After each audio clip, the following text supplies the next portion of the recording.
La guerra como una gran aventura hábilmente escenificada por la propaganda nazi con imágenes y sonido. Incluso más que la radio y la prensa, el noticiero se convirtió en el instrumento más importante de influencia psicológica de masas para la propaganda de guerra. Ya se puede decir que a partir de 1939 se produjo un giro radical en la política. Desde los primeros días de la guerra, los noticieros declararon la medida de todas las cosas. Solo los mejores soldados del mundo pueden hacer frente incluso a estas tremendas dificultades. El noticiero formaba parte de un aparato de propaganda cada vez mayor que dirigía y vigilaba desde el principio todos los ámbitos de la vida publicada con el objetivo de una movilización espiritual. La propaganda nazi acompañó naturalmente cada acción política importante. La propaganda no fue la guinda del pastel ni la guarnición. Fue sin duda una de las partes más importantes del pastel. Joseph Goebbels es el maestro de ceremonias de la propaganda. Estableció el Führer como una marca y allanó el camino hacia el poder para los nacionalsocialistas. ¿Qué habría sido de este movimiento sin propaganda? ¿Y qué habría sido de nuestro Estado si la propaganda creativa no le hubiera dado un enfoque espiritual? Todos los medios se utilizaban con fines propagandísticos. La censura del Ministerio de Propaganda determinó cómo se presentaba la guerra al público. Después de la Primera Guerra Mundial, la segunda fue la Primera Gran Guerra, que desde el principio también estuvo completamente orientada por todos los lados hacia los medios de comunicación. Hubo todo tipo de guerras de por medio, pero esta fue la Gran Guerra mediática. La propaganda nazi alimentó imágenes antisemitas y radicalmente ideológicas del enemigo. Con la invasión de Polonia, los judíos locales fueron un objetivo especial. Uno de los grandes antepasados de la investigación propagandística formuló una de estas declaraciones centrales para la propaganda política. Dijo que no debe haber dudas en la mente del público sobre a quién debe odiar. La propaganda siempre debe comenzar por definir un enemigo. El problema más difícil al que se encuentra nuestra administración civil en la zona colonizada es la cuestión judía. Desde estos guetos se han disparado contra soldados alemanes. Mientras las tropas alemanas obtuvieron la victoria, la propaganda de guerra lo tuvo fácil. Las derrotas fueron reinterpretadas y encubiertas. Finalmente, los dirigentes no dudaron amenazar a su propio pueblo. Aquellos que luchan honorablemente pueden salvar sus vidas y las de sus seres queridos. Pero aquellos que apuñalan a la nación por la espalda de manera cobarde y sin carácter sufrirán una muerte horrible con todas sus consecuencias. Ante la derrota, la propaganda nazi puso sus miras en la victoria hasta el final. Ayudó a los nacionalsocialistas a tomar el poder, pero no pudo evitar la caída del Tercer Reich. La propaganda de guerra no era una cuarta rama de las Fuerzas Armadas, no era un medio de combate independiente, pero siempre funcionó en conexión con los medios militares. Podría reforzar las victorias y podría intentar minimizar las derrotas, pero no pudo tener un efecto decisivo en la guerra porque seguía dependiendo de los éxitos militares. Incluso las primeras campañas electorales de los nacionalsocialistas parecían campañas de propaganda. Joseph Goebbels, que tenía un doctorado en estudios alemanes, utilizó todos los medios de comunicación modernos para lograr que el caótico movimiento se convirtiera en uno de los partidos mejor organizados del país. Una nación entera está decidida a romper el sistema. Se inspiró en la publicidad empresarial contemporánea, especialmente cuando llegó a Berlín en 1926 como Gauleiter. Escuchaba diariamente cómo funcionaba la publicidad de las empresas. La década de 1920 fue el apogeo de la publicidad. Se habían adoptado modelos americanos. Los llevaban a la capital, Berlín. Incluían publicidad visual, publicidad luminosa. Todo era muy moderno y muy emocionante en ese momento. Y Goebbels obviamente se inspiró en eso. Goebbels perfeccionó el arte de la propaganda política. Después de que fracasara un intento de golpe de Estado en la década de 1920, el partido ahora quería tomar el poder democráticamente. Con sus métodos modernos, el joven partido estaba completamente actualizado. Los primeros estudios sistemáticos de la propaganda comenzaron en la patria de las democracias, los Estados Unidos, donde se realizó un trabajo sistemático para garantizar que la democracia no se salga de control en beneficio de quienes están en el poder. Estar siempre encima del enemigo era el lema de los camisas pardas, oradores entrenados que pronunciaban discursos incendiarios, matones que acosaban a los transeúntes judíos en la calle e interrumpían eventos electorales de la competencia. Cualquier medio estaba justificado para llamar la atención de las masas. Todo fue preparado y planificado por los matones de la CSA, y para ello también se prepararon los medios adecuados. Es decir, clubes, para que estas peleas, de las que luego se informó también en los periódicos y también sobre el contenido de los discursos, tuvieran un efecto efectivo en los medios de comunicación. Algunos lo aceptaron porque sus prejuicios coincidían con los del partido. Otros porque tenían miedo de contradecirlos. La propaganda de los nacionalsocialistas no fue en absoluto un éxito seguro. Siempre funcionó en el contexto del uso de la violencia. Con la afirmación "somos los más fuertes, conquistaremos las calles", nosotros, no los partidos burgueses débiles, lucharemos contra las peligrosas fuerzas de izquierda. A principios de 1933, el partido alcanzó su objetivo. Para un largometraje, el Ministerio de Propaganda tenía preparada una recreación de la toma del poder de Adolf Hitler en Alemania. La glorificación de su propia historia se convirtió en un instrumento eficaz de manipulación masiva.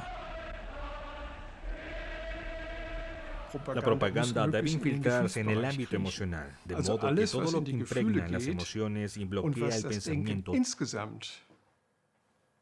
tanto como sea posible, es bueno para la propaganda. Pocas semanas después de que los nacionalsocialistas tomaran el poder, se creó el Ministerio del Reich para la Ilustración Popular y la Propaganda. Como ministro, Joseph Goebbels obtuvo un amplio control sobre la vida cultural y los medios de comunicación. ¡Camaradas! No puede existir un buen gobierno sin propaganda, como tampoco puede existir una buena propaganda sin un buen gobierno.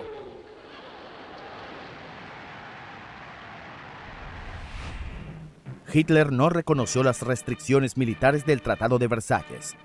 Pronto cambió la anterior estrategia defensiva del ejército. La Reichswehr pasó a llamarse Wehrmacht y fue reforzada masivamente, y el ministro de la Reichswehr se convirtió en ministro de guerra. Una poderosa fuerza aérea alemana protege nuestra patria. Una nueva potencia en el mar frente a nuestras costas. En medio del gigantesco aumento de nuestra producción general, fue posible continuar un rearme sin precedentes. Cada institución de este Reich está bajo el mando de la dirección política suprema, y todas las instituciones de este Reich están pensadas y unidas en la voluntad y determinación de representar, y si es necesario, defender esta Alemania nacionalsocialista hasta el último suspiro. Día tras día, masas de tanques abandonan las fábricas de armamento alemanas. En retrospectiva, se pueden reconocer decisiones estratégicas en el ámbito de la preparación para la guerra. Nunca se habló de una guerra mundial, sino de conflictos limitados y de estar preparados para superarlos, lo que por supuesto es importante en situaciones como, por ejemplo, la llamada liberación de Renania. Las tropas alemanas regresan a sus casas en tiempos de paz en la zona desprotegida. Surge el entusiasmo Düsseldorf. Hitler consideró la situación particularmente peligrosa porque supuso que los aliados invadirían y reaccionarían. Cuando no lo hicieron, concluyó que se le permitiría continuar.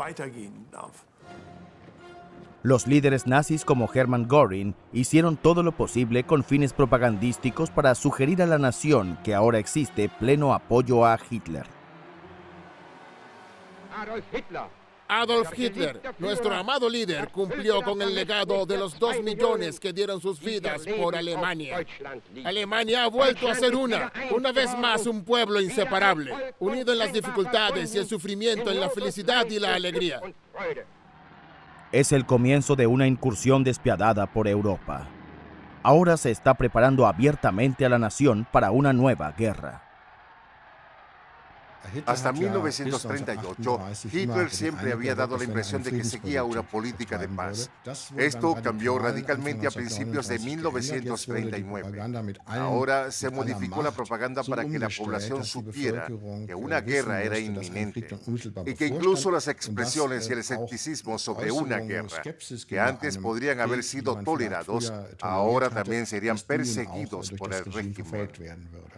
El 30 de enero de 1939, exactamente 6 años después de llegar al poder, el Führer finalmente se quitó la máscara de la paz en el Reichstag. Quiero volver a ser profeta hoy contra el internacional judaísmo financiero. Si dentro y fuera de Europa consiguiéramos hundir a las naciones una vez más en una guerra mundial, entonces el resultado no sería el mismo. No sería la bolchevización de la tierra y por lo tanto la victoria de los judíos, sino la destrucción de la raza judía en Europa.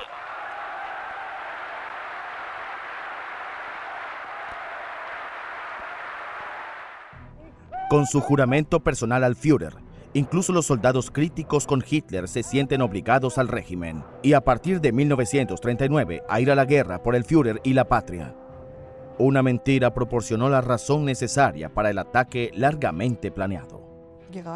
Cuando comienzan las guerras, cada bando intenta presentarse como el defensor. Actuamos en defensa propia y el otro lado es el agresor. Y esto comprensiblemente se ve favorecido por la puesta en escena y las mentiras. En la Segunda Guerra Mundial se produjo el ataque ficticio a la estación Gleiwitz por supuestos voluntarios polacos, que en realidad era una operación de comando de la SS. Este incidente ocurrió a las 5:45 y luego devolvieron los disparos.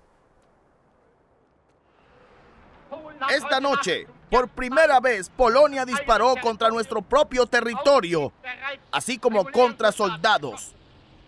Desde las 5:45 de la mañana han estado respondiendo al ataque. A partir de ahora, una bomba se responderá con otra bomba. Hasta el día de hoy fue un golpe de la propaganda nazi. La apertura de la barrera en la frontera polaca se convirtió en un símbolo del comienzo de la Segunda Guerra Mundial. El noticiero intensificó el resentimiento antipolaco que existía en gran parte de la población alemana. La campaña en Polonia nos ha brindado la oportunidad de conocer el judaísmo en su lugar de anidación. Aquí en Polonia viven casi 4 millones de judíos. Esta subhumanidad judía oriental siempre ha proporcionado a Europa Occidental una población criminal. Desde aquí las democracias se abastecieron de carteristas, proxenetas, narcóticos y tratantes de blancas, estafadores bancarios internacionales y periodistas incendiarios. El inicio de la guerra planteó nuevos desafíos para la propaganda. El estado de ánimo del pueblo se convirtió ahora en un nuevo e importante campo de actividad, así como la futura gestión del creciente número de trabajadores extranjeros. Sin embargo, por el momento la tarea más importante seguía siendo informar sobre la guerra. Todo el aparato necesitó algunas semanas para adaptarse a la nueva situación. Tenía que realizar un acto de equilibrio. Por un lado, tenían que responder a la situación actual y por otro, debían estar atentos a los acontecimientos a largo plazo. Y mientras los ejércitos alemanes obtuvieron la victoria en todos los frentes, este acto de equilibrio no fue muy difícil porque contaban con la victoria. La expansión hacia Occidente comenzó a principios de mayo de 1940. Apenas 4 semanas después, Francia fue tomada. El término Blitzkrieg, que ya se había utilizado para describir el ataque a Polonia, se convirtió en un sinónimo de éxito. Aquí imágenes de la grabación privada de la visita del Führer al París ocupado. Poco después, Hitler regresa a la Cancillería del Reich como un glorioso comandante. Toda la Alemania nazi está eufórica por la victoria. La guerra contra Francia es, por supuesto, una historia triunfante sobre la propaganda. En estas imágenes se le ve conduciendo su Mercedes por calles cubiertas de flores y se ve a jóvenes entusiasmados. Pero resulta que tenemos el plan de despliegue para esta recepción y allí se puede seguir con todo detalle cómo se crearon estas imágenes y cómo se organizó todo. Cómo las distintas formaciones del partido estuvieron alineadas a lo largo de las calles durante toda la mañana y cómo, en un momento determinado, las chicas del BDM y los chicos de Hitler empiezan a esparcir flores en las calles por las que luego pasará el Mercedes. Desde el principio, las apariciones de Hitler son escenificadas. En la película El triunfo de la voluntad del Congreso del Partido de Nuremberg de 1934, Leni Riefenstahl hizo aparecer al dictador como un mesías. El Estado no nos manda, pero nosotros mandamos al Estado. La puesta en escena de Riefenstahl se convirtió en el modelo para las apariciones de Hitler.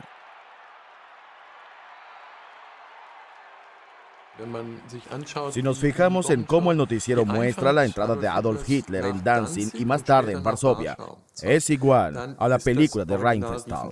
Y no es casualidad. Los camarógrafos son camarógrafos de Riefenstahl, que saben cómo hacerlo porque lo han hecho antes, concretamente en El triunfo de la voluntad. La película de Riefenstahl promovió la leyenda de Hitler como un líder carismático. Para Hitler fue importante desde el principio cómo llegó a verlo la gente. Ensayó gestos y patrones del habla y controló meticulosamente todas las imágenes que aparecían en los medios. El propio Hitler, por ejemplo, pidió ver todas las fotografías en las que aparecía él antes de enviarlas a la prensa. Por eso solo lo vimos en 5 o 6 poses estereotipadas diferentes. Ese era su voz estándar, no permitía nada más.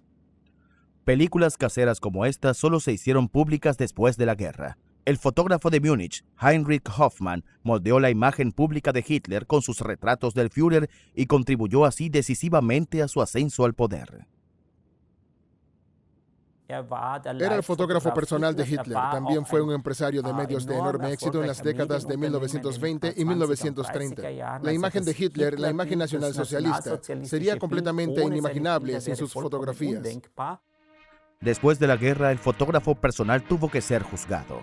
En su sentencia ante la Sprühkammer de Múnich en enero de 1947, el juez presidente Joseph Purser destacó la importancia de Hoffmann. Sus obras son magistrales y la psicosis que ha surgido en el pueblo alemán se atribuye esencialmente a esta información, a esta glorificación de Hitler. Sí, aquí se ha retratado todo lo que supuestamente era bello y grandioso de estas personas. La realidad, sin embargo, parecía bastante diferente.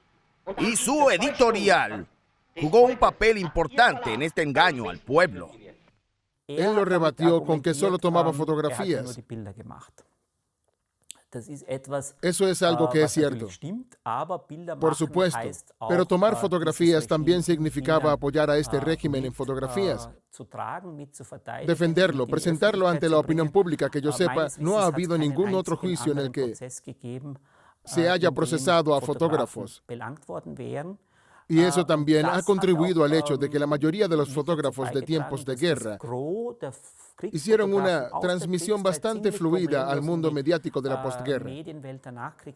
Y yo no conozco a nadie que haya abordado esto de manera crítica. Un año antes del estallido de la guerra, el Ministerio de Propaganda y el alto mando de la Wehrmacht concluyen un acuerdo sobre la implementación de la propaganda en la guerra. La propaganda se entendía como un medio de guerra de igual rango. Las empresas de propaganda se establecieron ya en la década de 1930. Y el nombre sugiere que se trata de estructuras militares que claramente sirven a la propaganda. Estas compañías de propaganda estaban directamente subordinadas al alto mando de la Wehrmacht. Eso significa que las órdenes vinieron desde arriba. Más de 15.000 periodistas participaron en la producción de material de propaganda militar. Operaban estaciones de radio enemigas, publicaban informes falsos y suministraban imágenes para los noticieros.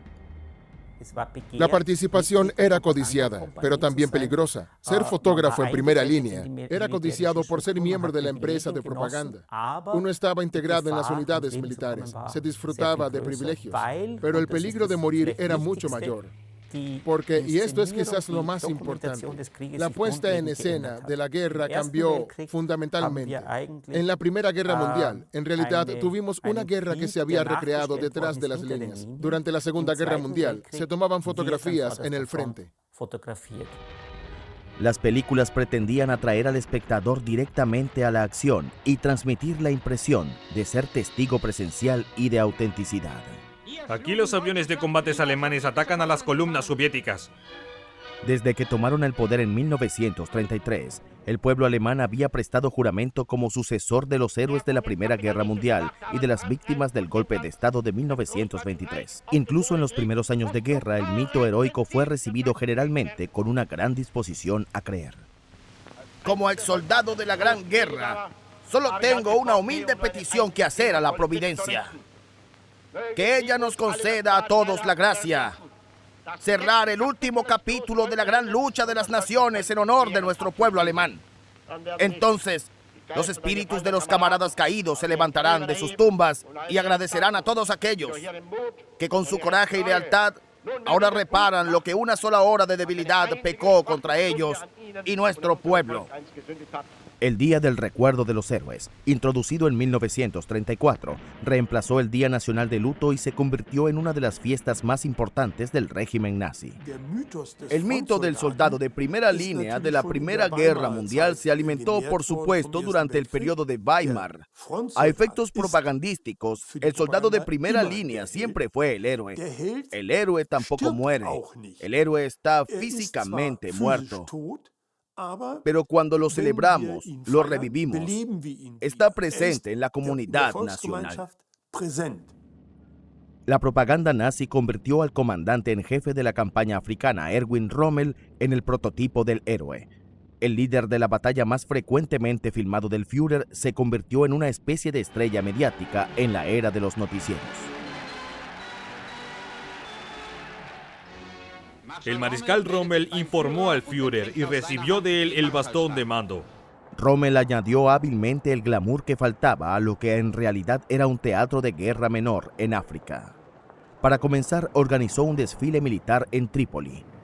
Siguiendo sus órdenes, los tanques de la pequeña fuerza alemana rodaron alrededor del mismo bloque de casas durante horas. En primer lugar, para demostrar una fuerza que no existía, construyeron estos tanques simulados con madera y lona y los equiparon con cadenas viejas en la parte trasera. Y los ingleses realmente creyeron que allí había formaciones de tanques alemanes más grandes de las que realmente estaban allí. Rommel pasará a la historia como el zorro del desierto.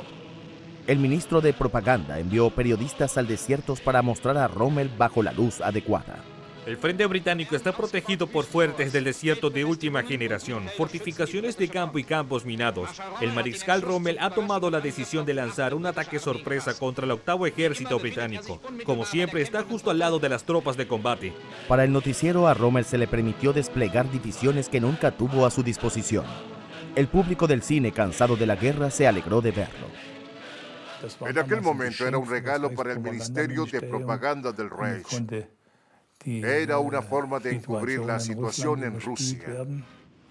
Un año después, Rommel es comandante en jefe inspeccionando el frente de invasión en Francia, pero ni siquiera él pudo detener la invasión estadounidense.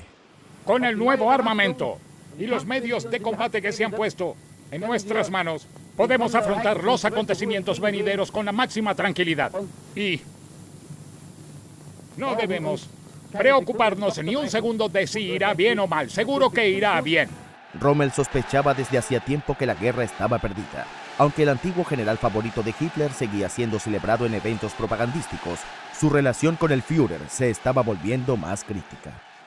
Rommel fue muy bueno con los medios. También era popular. Eso es lo que sabemos hoy. Era tan popular que la dirección política quiso dejarlo fuera de combate nuevamente, porque es peligroso cuando alguien así se sale de control, que sea tan popular. Después del fallido intento de asesinato de Hitler en 1944, Rommel quedó atrapado en la vorágine de las purgas. Los golpistas fueron fusilados. Los conspiradores supervivientes fueron perseguidos implacablemente. Erwin Rommel también cayó bajo sospecha y fue empujado al suicidio. El duelo oficial fue escenificado hipócritamente en el noticiero. En un acto de Estado, el pueblo alemán se despide de uno de sus generales más valientes. Con él, dijo el Führer en una orden diaria, falleció uno de nuestros mejores comandantes del ejército. En la lucha actual del pueblo alemán, su nombre se ha convertido en sinónimo de valentía excepcional y temeridad intrépida. Para no dañar la reputación de uno de los pocos héroes populares, se evitó en la medida de lo posible una conexión con el asesinato. Desde el comienzo de la guerra, el Ministerio de Propaganda se había convertido en un enorme aparato con varios miles de empleados. El presupuesto se había multiplicado por más de 10, a pesar de la economía en tiempos de guerra, pero su tamaño también traía ventajas. Muchas campañas de propaganda, especialmente en el extranjero, tuvieron poco efecto. Por supuesto, también se intentó influir en otros países, pero la política exterior del régimen estableció límites muy estrechos. En otras palabras, parte de la propaganda se basó en un juicio erróneo, casi grotesco, de la situación en ciertos países, de modo que en gran medida no alcanzó a su público objetivo. La responsabilidad de la propaganda extranjera provocó en repetidas ocasiones acaloradas disputas entre el Ministerio de Asuntos Exteriores del Reich, la Wehrmacht y el ministro de propaganda Goebbels. Él nunca tuvo esa posición todopoderosa. Los militares no permitirían que eso sucediera. Nunca tuvo esa posición todopoderosa, esa autoridad total para la propaganda. Había tropas de propaganda, pero Hitler nunca le dio a Goebbels vía libre en el ámbito militar y los militares nunca se lo permitieron. A Goebbels todavía le quedaba la tarea de concienciar a la población cansada de la guerra sobre el próximo ataque en junio de 1941. Pueblo alemán, pongan el destino de los alemanes en manos de los soldados, pueblo alemán. En este momento se está produciendo un despliegue que es el mayor en magnitud y alcance que el mundo ha visto hasta ahora. El frente oriental alemán se extiende desde Prusia Oriental hasta los Cárpatos. Por eso he decidido hoy poner una vez más en manos de nuestros soldados el destino y el futuro del Reich alemán y de nuestro pueblo. Se inició una guerra de exterminio sin precedentes contra la supuesta conspiración mundial bolchevique. Pero desde el principio, la propaganda nazi no logró inspirar a la gente el mismo entusiasmo por la campaña en Oriente que antes por Occidente. El escepticismo de la gente sobre los pronunciamientos del régimen creció.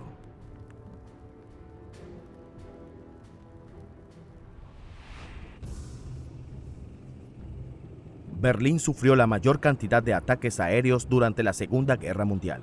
Debido a los intensos bombardeos, el centro de la ciudad en particular quedó reducido a escombros a final de la guerra. Debido a la preocupación por el malestar social y el desencanto de la moral de guerra, se debía mantener una moralidad en la vida cotidiana el mayor tiempo posible. Los ataques aéreos aumentaron, y cada vez más la gente tiene que pasar noches agotadoras hacinadas en refugios antiaéreos y sótanos de casas. El puesto de mando de la defensa aérea de Berlín. Se espera un ataque terrorista por parte de piratas aéreos británico-estadounidenses contra la capital del Reich. Imágenes no vistas en el noticiero. Solo en 1943, más de 700.000 berlineses huyeron de la capital del Reich. Decenas de miles de personas bombardeadas tuvieron que ser alojadas en alojamientos de emergencia. Los propagandistas viajaban a las ciudades destruidas. Muestra de empatía, eso es muy importante. Los propagandistas viajaron a las ciudades destruidas y afrontaron la situación sin trivializarla, diciendo: es un gran daño lo que ha ocurrido. Los bombarderos aliados son entonces difamados como terroristas. Eso está muy claro. Pero muestras de empatía, eso es muy importante.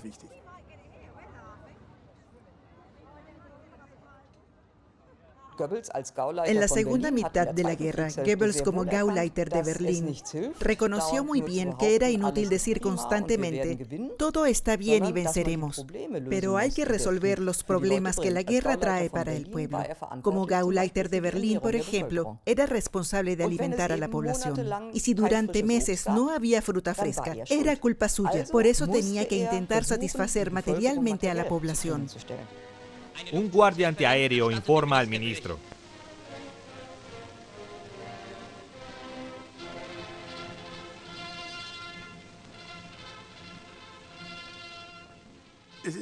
Es un error suponer que la propaganda solo funciona cuando muestra el lado bello,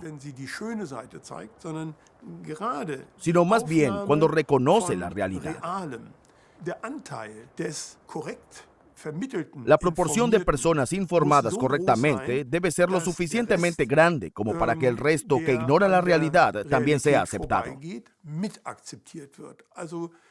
Entonces la propaganda necesita un grano, una chispa de verdad. Es una subestimación de los propagandistas asumir que la propaganda es solo manipulación y mentiras. El avance alemán en la Unión Soviética se estanca. Hitler ordenó una ofensiva, pero las demacradas unidades del frente quedaron atrapadas en ventiscas, contrariamente a lo que retrataba la propaganda. La propaganda de guerra siempre funciona de manera brillante y fluida cuando ha habido grandes éxitos militares. Las cosas empeoraron cuando los éxitos militares no se materializaron o cuando estaban en juego derrotas. En la crisis invernal de 1941 y 1942, cuando los ejércitos alemanes estaban estancados en el este, durante semanas fue imposible saber a través de la propaganda dónde estaban realmente los frentes. Y eso, por supuesto, aumentó los temores de la población. Al suroeste de Moscú atacaron los tanques de Guderian. También en este caso los bolcheviques habían convertido las aldeas en plazas fuertes, por las que había que luchar con tenacidad y obstinación. Aquí también los soldados de infantería, zapadores y artilleros de tanques alemanes demostraron ser muy superiores a los soviéticos en capacidad de combate. Lo mismo se aplica a la crisis invernal de 42-43, cuando la catastrófica situación del Sexto Ejército en Stalingrado fue ocultada por la propaganda. Este también fue otro ejemplo de que al ocultar los hechos, se lograba un efecto que iba precisamente en contra de las intenciones del régimen. A principios de 1943, los restos del Sexto Ejército del general Paulus se rindieron en Stalingrado. Para el público alemán, la noticia de la derrota total en la Volga fue un shock. Unas semanas antes, Hitler se había jactado de que la ciudad ya había sido tomada. El ministro de propaganda Goebbels vio la oportunidad de impulsar el esfuerzo bélico a su manera. Después del Stalingrado, la propaganda cambió. Goebbels intentó eliminar este estado de ánimo negativo multiplicando las campañas propagandísticas. Entonces ya no era la ideología lo que se difundía. Ya no era solo una visión del mundo, sino la implicación muy concreta de cada individuo para hacerlos corresponsables de lo que hacía el régimen. Los ingleses afirman que el pueblo alemán se resiste a las medidas de guerra total del gobierno. No quieren una guerra total, dicen los ingleses, sino rendición.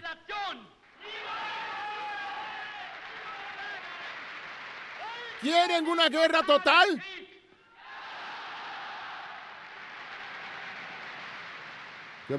Goebbels también intentó utilizar propaganda de atrocidades, como las fotografías tomadas de las atrocidades soviéticas contra la población después de que cruzaron la frontera hacia Prusia Oriental por primera vez. Mujeres violadas, ancianos asesinados, niños asesinados cuando las hordas deshumanizadas del bolchevismo llegaron a esta aldea dejando robos, incendios y muerte. Estos documentos de crueldad bestial pueden ser una advertencia final para Europa. Pero eso también resultó ser un arma contundente en la campaña de propaganda porque la gente tendía a reaccionar con horror, con la sensación de que la guerra tenía que terminar de alguna manera. No puede seguir así. El propio ministro de propaganda viajó a las zonas amenazadas para difundir su fanatismo entre sus compatriotas. Aquellas divisiones que ya se han embarcado en pequeñas ofensivas y que se embarcan en ofensivas a gran escala en las próximas semanas y meses,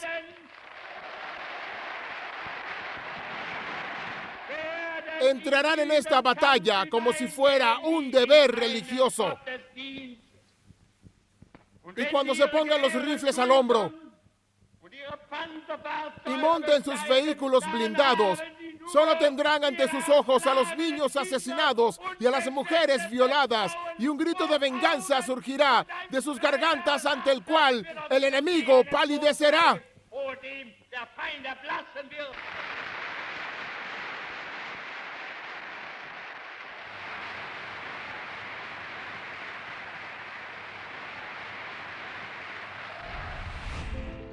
Cuanto más duraba la guerra, más importante se volvía la moral de la población civil. Para mantener contenta a la población, la radio ampliaba constantemente su programa de entretenimiento. La radio alemana retransmitió desde Berlín el 15º concierto solicitado para la Wehrmacht desde octubre de 1939. Durante estos acontecimientos se han concedido cerca de 45.000 solicitudes de soldados y unidades de la Wehrmacht.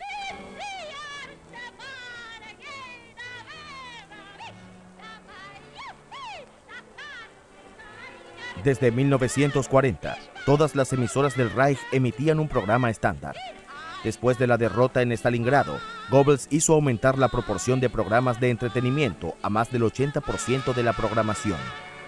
Además de la radio, el cine también jugó un papel decisivo en la propaganda nazi hasta el final. Goebbels lo consideró uno de los medios más modernos para influir en las masas. Todavía en 1945 se estrenaron 12 nuevos largometrajes. La idea era que no fuera necesario convencer a los espectadores para que fueran a ver las películas, sino que fueran porque querían verlas.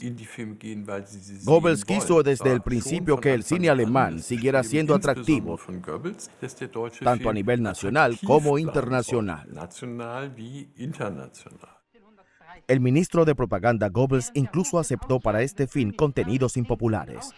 En Danzón de Volcano criticó la descripción positiva de un golpe de Estado.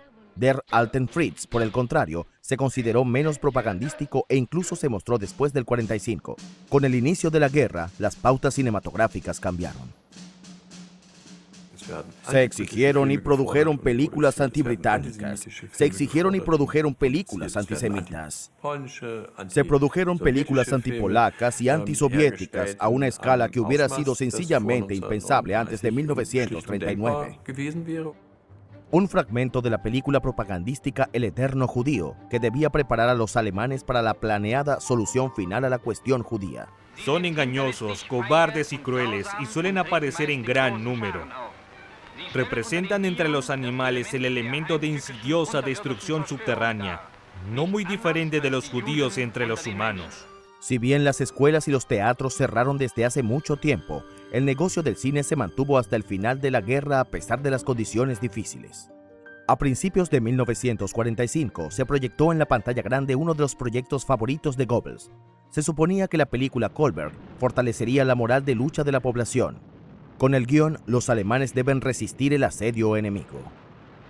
Kolberg es un buen ejemplo de cómo la propaganda cinematográfica no puede funcionar. La película debía basarse en el recuerdo de la heroica actitud defensiva de la población de Kolberg durante las guerras napoleónicas. Se suponía que fortalecería la voluntad de resistencia de la población.